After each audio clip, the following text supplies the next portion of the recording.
Well, I want to talk now about if Disney ran your hospital, you would quit using competitive rewards for motivation. Okay? Turn and see if you can find, you won't find that. Here's what you want to look for, paradox of competition. Okay? Find the page that says paradox of competition there.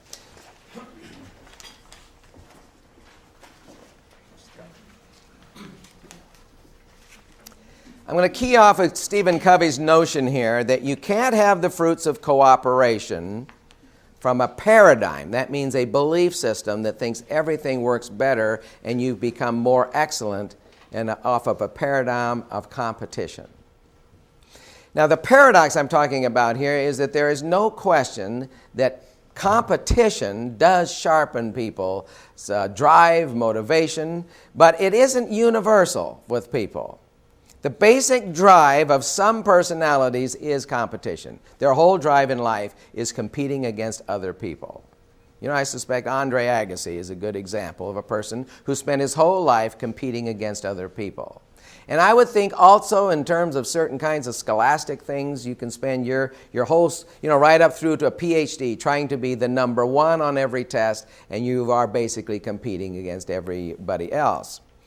It seems especially prevalent among males to have this total drive, not universal among males, but it seems to be a bias in the male. And all you would have to do is look at any other part of the animal kingdom, right? And who are the ones that are fighting and clashing and you can't have two bulls in the same here, and you can't have two male lions here, that kind of thing.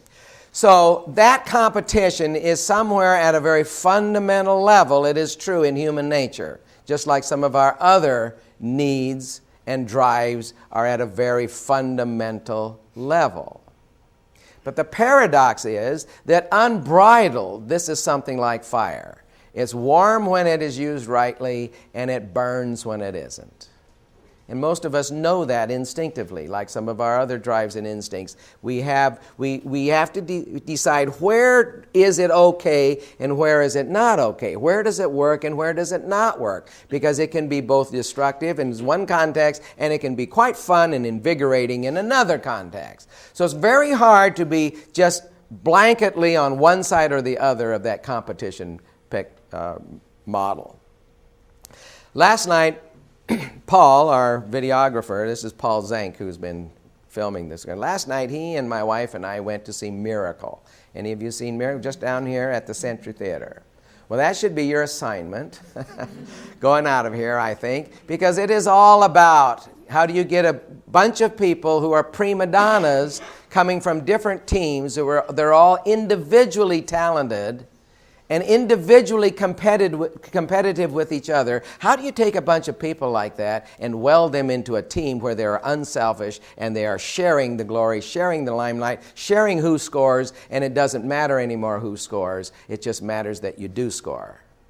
And how do you get them challenged to go up against a giant like the Soviet Union? And we all know the outcome of that. But the story behind it is a very invigorating and energizing story, I think. So I just highly would recommend that. And that's also in the back of my thinking when I talk about this.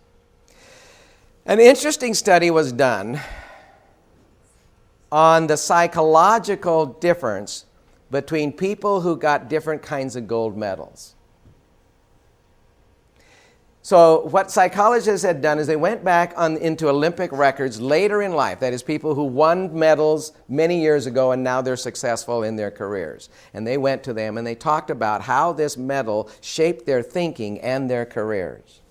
And they found that there was almost a dramatically different attitude between a gold medal winner that carried through life, a silver medal winner that carried through life, and a bronze medal winner that carried through life. Different. The gold medal winner's basic premise in life is that anybody could achieve the very top if they just work hard enough, and if you want it bad enough. So their whole premise in life is if you are not top dog, it's because you don't want it bad enough or you don't want to work hard enough. So they congratulate themselves on working harder than anybody else. And what? What's the other side of it? and wanting it more than anybody else. And that was their, and we get a lot of that psychology in leadership thinking, right? You got to want it badly, and then you've got to work hard. Silver medalists had a different mental attitude. And that was this, they spent their whole lives wishing they bought into the gold medalist theory. They spent their whole lives chastising themselves for not working hard enough and probably not wanting it enough. And most of them, it was about, I didn't work as hard as I could have. And they find some little thing that sabotaged that gold medal for them. Maybe they had pizza that night and they fixated on that, or they skipped one practice, or they took one practice and shortened it down to by 20 minutes or whatever it was, and they were focused on how they had failed. And they felt like failures because they didn't want it enough or didn't work hard enough. And it drove their thinking clear on into the rest of their lives. Now, the book I got this story from is Emotional Intelligence. And the book says that the healthiest psychological, according to EQ, emotional intelligence, were the bronze medal attitudes. Here was the bronze medal person. Do you know, out of all the thousands of people who wanted a medal and worked as hard as they could for a medal, I was one of the lucky ones that got one. Can you believe it? It was my day. Wasn't I lucky? It could have been anybody else's day too, but I'm the one that had that wonderful day. And they were grateful all their lives. No chastising themselves for working harder. No, it's a different mindset that says, not if only, that's one set. Or I'm better than everybody else because I just work harder at it. That's an arrogant attitude. But this business that part of life is working hard, part of life is wanting it, but part of life is also being fortunate and being in the right place at the right time and working with the right people in the right time. I thought that was a wonderful example of what we're talking about. Competition alone doesn't build a healthy atmosphere or a healthy personality. A healthy source of motivation between teams, but it can also be something dysfunctional within teams. Do you believe that? For instance, in this miracle one, it took quite a while for this intra-team competition to finally turn into inter-team competition, see, because there was too much of the other. So the team is dysfunctional when it's competing against each other, and everybody is worried about how they stand with the coach as opposed to how somebody else. Well, when they're going to only take 20 and there's 26 and 6 of us are going to get cut, it kind of builds that kind of spirit into the whole system. Paradox of competition is that in academic environments, we use competition to rank and sort people so that they leave college with a label. Oh, I was just a C student. I was just this, or I was this, or whatever it is. And that sorting and ranking through competition can be very damaging, I think, to a person's self-image. So, with that paradox and with those sort of warning signs, let's just say a few other things about either competition or rewards. First, let's separate recognition from competition. That's where I'm really going with this, okay? So let me tell you 3 quick little stories to help you see what I mean by this. I was on a TWA airplane one time. This was so many years ago, way before I had ever gotten into how these things apply, and just an experience that I had. A flight attendant had done a particularly nice job of handling a difficult passenger. And I thought she did it with warmth and humor and in a way that defused the whole situation. So I said something nice to her. She came by my seat and was asking me something, and I said, I have to tell you, how you handled that person was outstanding. It's just amazing how you did it. I said, oh, well, thank you. That's so nice of you to tell me. It wasn't that easy, but that was wonderful that you told me. And so I felt good. I had done my part. I'd passed on a compliment. A few minutes later, well, actually, it was a little longer than a few minutes, but when she'd finished her pushing of the cart or whatever it was, she came by with a little card in her hand. She gave me this card, and she said, you know, if you'll just fill that out for me, I'll get some more points, and eventually I might get a trip to Hawaii. And so I looked at the card, and here it was, one of these compliment cards that said on there, right, it's what the compliment was.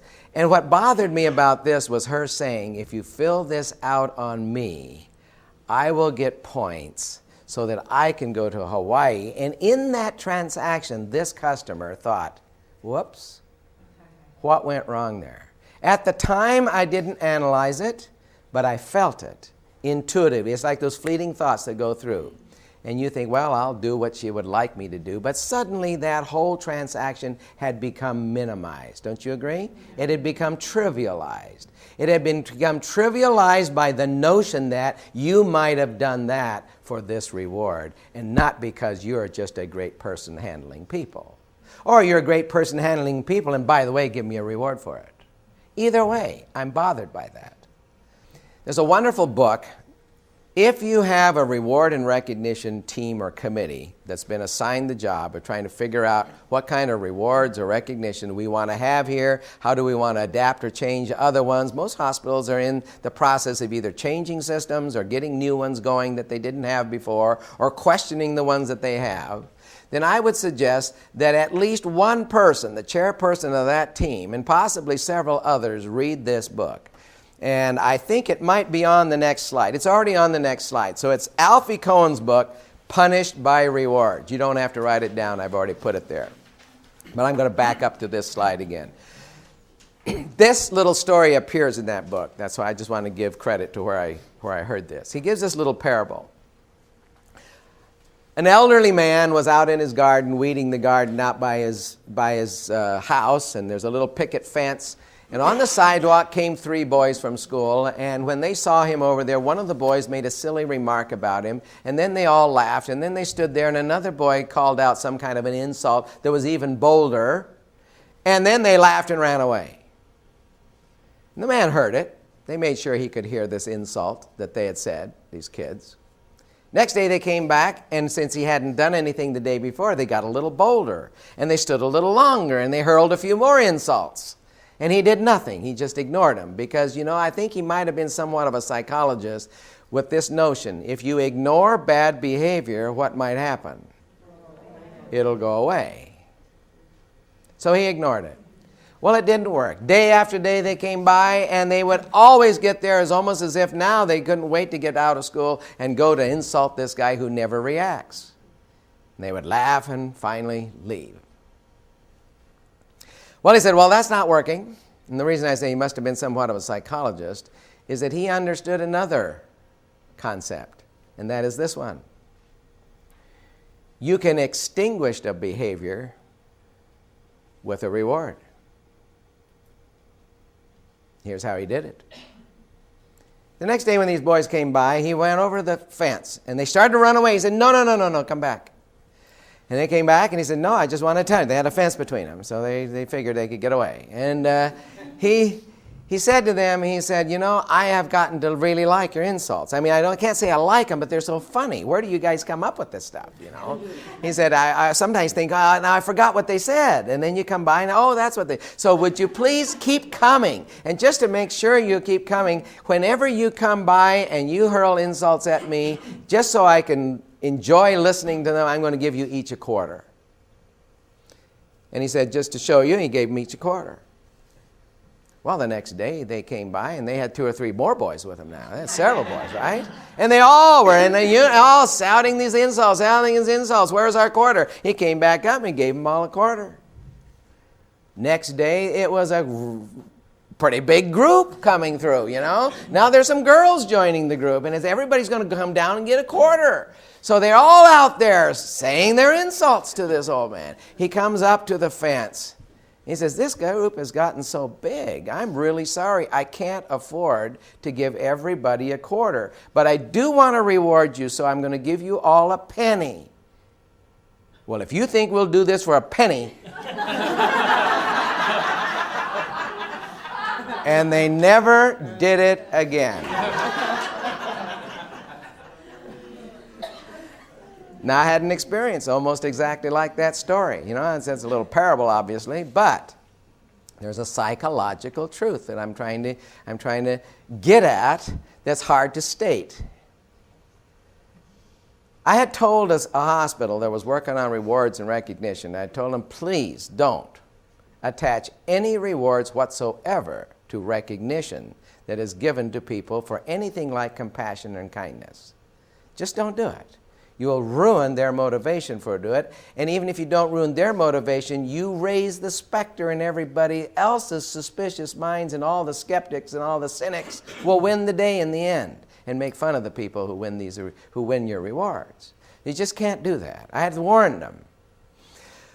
Then I heard later from the director of their customer service stuff. She called me. She said, oh, we had a disaster. I didn't hear about it until it had long since gone. I guess the emergency department person wasn't in the room when you were talking to us about rewards, because we set up these boxes. And the boxes have a sheet that you can write a recognition thing on, right? And so she said, and I had advocated that's a great system, and I'll describe a little bit more about it at the end of this little section that I'm talking about. But the point is that the emergency department didn't like the fact, the director didn't like the fact that nobody in the emergency department were putting little compliments in that box for each other, at least, you know. And she sort of pleaded with them in a staff meeting. She'd say, come on, folks, surely when somebody does something nice, you can take an extra minute and fill out the card. And she still wouldn't see cards in this box. She'd see some once in a while from patients, but not from each other. And so she was sort of ashamed of the fact that there weren't any cards in the box. Then she hit on a brilliant idea, right? I'll give her a reward for turning in a card. See? So if you give a reward for turning in a card, will you get more cards? Of course you will. Well, isn't that the goal? To get more cards. This is the problem with rewards. We will get the behavior we want. We will get more of what we ask for. I'm not saying it doesn't work. It's just that the emphasis suddenly goes to why you do it is lost. If it starts to go to why we do it is to get a reward, or to compete against each other for a really good reward, even to compete for the right of getting my name drawn out of a hat to get an expensive reward. If you know what I mean, all of those rewards become suspect in the minds of people who got rewarded. Well, she did. She got her box stuffed because she said, if you turn in a card, I will give you a ticket to the cafeteria to get a free Pepsi, with your lunch. So you get a free soda with your lunch, whatever the drink is. Well, pretty soon she had these. And pretty soon, every day, they were filling up. People were getting their sodas, coming by her office, getting their sodas. Boxes full all the time. Now what is she stuck with? Only left to say what? I'm sorry, this got out of hand. I'm giving away way too many sodas. I didn't expect you all to do this. Well, if you're not going to give us a soda,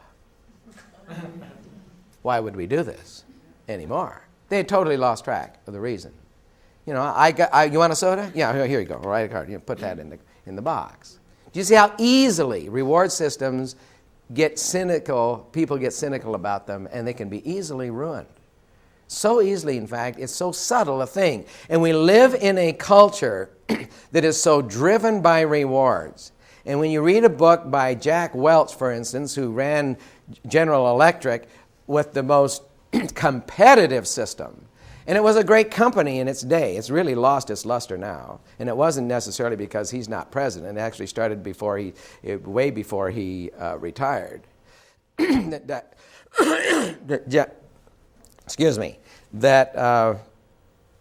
the company has had some problems. But the point that I'm making is this one. Extrinsic rewards, on your next slide, tend to extinguish intrinsic motivation, and with it, the values that the rewards were intended to encourage. I used to think that it was better of me to choose to motivate my children by rewarding good behavior than my parents tended to do, which was to punish bad behavior. I thought that I had made a real leap on the evolutionary scale. By going from punishing for bad behavior, I go to rewarding good behavior. See? I thought, man, what a leap. How do you get kids to get A's? Offer them a car when they graduate. If you can go through high school, on graduation day you get a new car if you can stay above 3.8 GPA, whatever, right? That's how I thought. I wouldn't punish them if they didn't get a 3.8, don't you understand? I'd bribe them into it. Well, here's the problem. Let's take a simple illustration of this kind of thinking. If you offer a reward, let's say you're going to take your children to Disney, if they read 40 books this summer, you'll take them you'll go to Disney at the end of the summer. What would be your motive for doing that? Number one, to get them to learn to love to read. So there's the motivation you are trying to reward. What will they do, however, once you offer a reward? We're going to take you to Disney if you read, there's 2 kids, we'll say, and if you both read 40 books, we'll go to Disney. What kind of books will they get? The kind that'll right? The kind that'll excite them about reading? No, they won't. They will get the books that are the thinnest, with the most pictures, the biggest print, the easiest to read, and they'll whip through those things just like that. And then if you suddenly say, well, no, I'm going to have to set up a bunch of rules now, see? The rules are, it's got to be so many pages, it's got to be such a size of type. Now, let me ask you this. You set this up as a reward system, but if those kids don't read 40 books, let's say one kid doesn't read 40 books, and you set up a reward system that involved both kids, and you don't go to Disney because you're a firm person. You say something, you stick to it. Let's say that that's your parenting, one of your parenting principles. I don't buckle just because they whine and cry and carry on. I'm firm. I gave you, that's your choice. You made the choice. This is that you lost the reward. Let me ask you, did the child look at the reward now as a reward or a punishment? It's punishment. So we might as well say to ourselves, every single reward we offer has in it an implied punishment.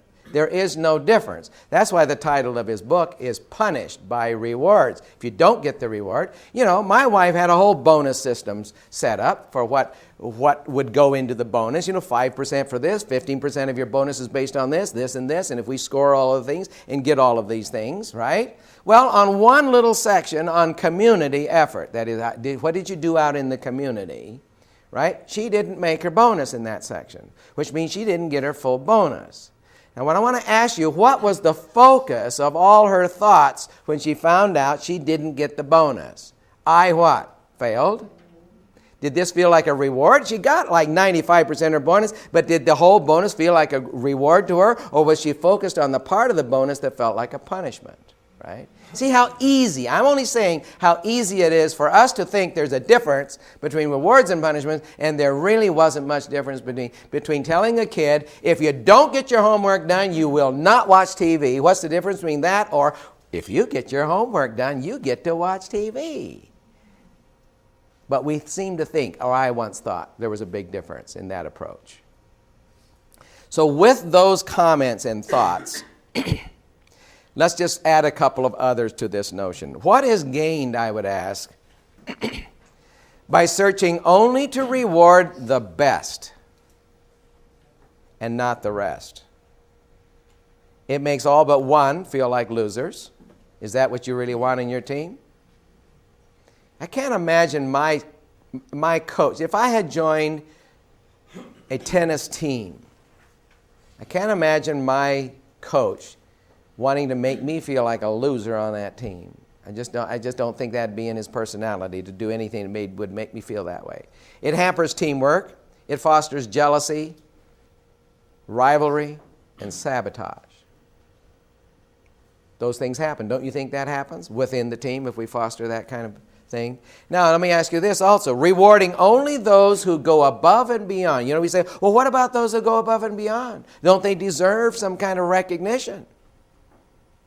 Well, I have to ask you, how do you go above and beyond things like this that are merely consistent? What about somebody who's always cheerful?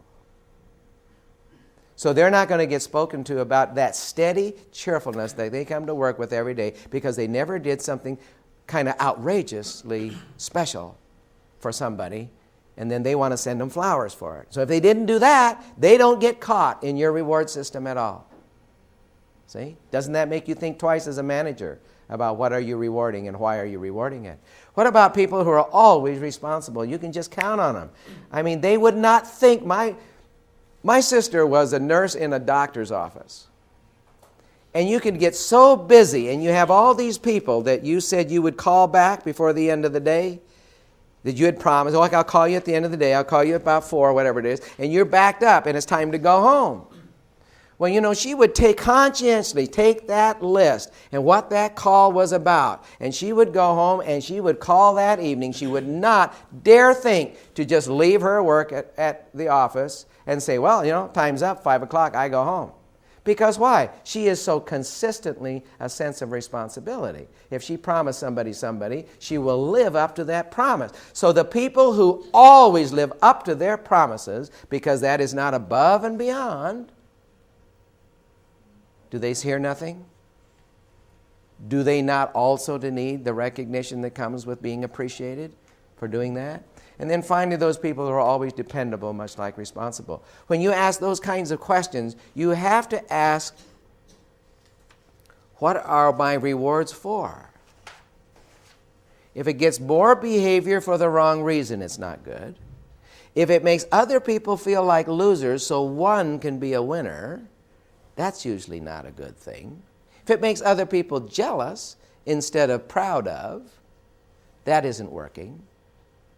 If it is the same as a punishment when somebody doesn't get it, then why am I calling it a reward? And it's all about carrying a big stick. I can either stick in a carrot. And is that the level at which you would want an organization to respond to their work environment? Stick in a carrot. Or would you like them to have the same commitment you have when you have no sticks and no carrots because you are responsible, you're cheerful, you love the same goals of the organization? Why wouldn't you expect other people to have that same motivation that you have for your work? Why do we assume as managers we are somehow unique in that we work for the joy of work, or we work for the company, or we work for the good of the community? You know, we can think altruistically. But all our people below us need carrots and sticks.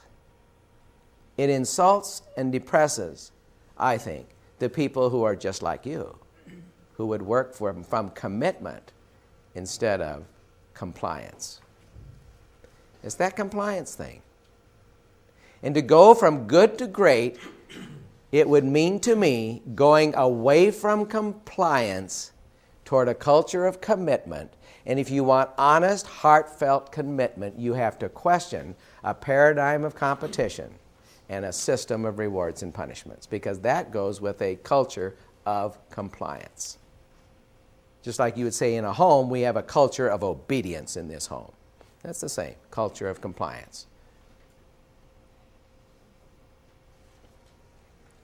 Now that's kind of strong words, but I'll give you stronger words from the great W. Edwards Deming, who took the quality who put Japan on the map for the quality movement. And here's what he said: management by fear would be a better name for merit pay in America. The effect is devastating. I think you might have a modified merit pay system here. I talked to somebody about it. Here's the kind of merit pay that Deming saw was so destructive that he wouldn't even bring his ideas to American companies until they stopped doing that. If they were going to do that, it was a condition. You could not have Deming as a consultant until you agreed that would not be your paradigm, merit pay. But merit pay was like this. You fire the bottom 20%. You have to sort everybody out, and so that you fire the bottom 20%. You reward the top 20%, and they're on a bell-shaped curve. They're always compared against each other, and that's your merit pay. Merit pay modified in hospitals would be like, overall, we're going to give 4% this year. We will allow you to go up to 6% with some people, but you'd better balance it with the 2% for other people. And anybody who gets a 4% will end up feeling mediocre because they didn't get the 6 and somebody on that team did, which now puts them all in competition with each other, right? And the reason that they didn't get the 4 was in order for you to give that person that. They know that. And for this poor person that got 2%, you might be able to have some good reasons why they only deserve 2, and if you can make your case, that's fine. But too often we really can't make a clear-cut case for that. We just know that in order to give you that 6% and you the 4, somebody's got to get 2, and from that, this person knows they gave up, so others do. That kind of force, what we would call a forced curve, merit-pay system. That's what I call it, forced curve, merit-pay system. Now, if you are truly free to use the bonus or the merit pay to reward merit, in other words, to reward somebody above and beyond, and somebody else doesn't have to lose for you to do it, that's not quite the same thing, is the forced nature of the curve that makes it rather destructive for a team. And it was so devastating that Deming went on to say, if I said these things, people would say I was out in left field. If I said these things, so I just have to quote Deming. He says that this kind of stuff nourishes short-term performance, annihilates long-term planning, builds fear, demolishes teamwork, nourishes rivalry and politics. Don't you think the person who got 2% figures half of that was politics? Often, right? Who you knew, the person who got the 6 is buddies. You always go to lunch with the person you gave 6 to. How would that look, right? You have one favorite person you go to lunch with in your team. You have a person over here, never go to lunch. You have 2 or 3 people, rarely, but once in a while. And they see the merit pay system, and all of a sudden, there it is. Right? Person you go to lunch with all the time, there's your full bonus. This person you never go to lunch with. See what I'm saying? You don't think that doesn't enter their thinking, as this is a political, bonus is politics. Yeah. Deming goes on, and I don't know how many of you, I'll just ask, how many of you have seen the red and white beads demonstration in talking about the Deming principles? Some of you are nodding, saying yes, you have. We've lost track of what that is. We think that is about process management. It's about processes. It's really not. It's about rewards again. Merit rating people that do well in a system, it does not reward attempts to improve the system. And then finally, it leaves people bitter, unable to comprehend why they're inferior. It's unfair. It ascribes people in a group differences that may be caused totally by the system that they work in. Some of us can relate to that. Part of Sally's poor performance is the system she has to work with, and the fact that other people who have to get information to her are not giving her the information, and so forth, right? We almost always have heard of situations like that. So now what about Disney? I didn't start out with Disney this time. Here's the interesting thing. Disney has no forced merit pay system. They do have a bonus system relatively newly put in for managers and vice presidents. And it's based almost solely on financial performance linked to stock performance. Not really the kinds of things we're talking about here, built in. All the other lower level managers, there's just like 10% that have any kind of a bonus. All the rest of them get their pay for longevity. There is no distinction made between who's better than somebody else and trying to figure all that out. So, I can say that if Disney ran your hospital, you would not be involved in a merit pay system, except possibly a bonus for financial performance. Yeah. All they do is clearly communicate their expectations. And here's what happens.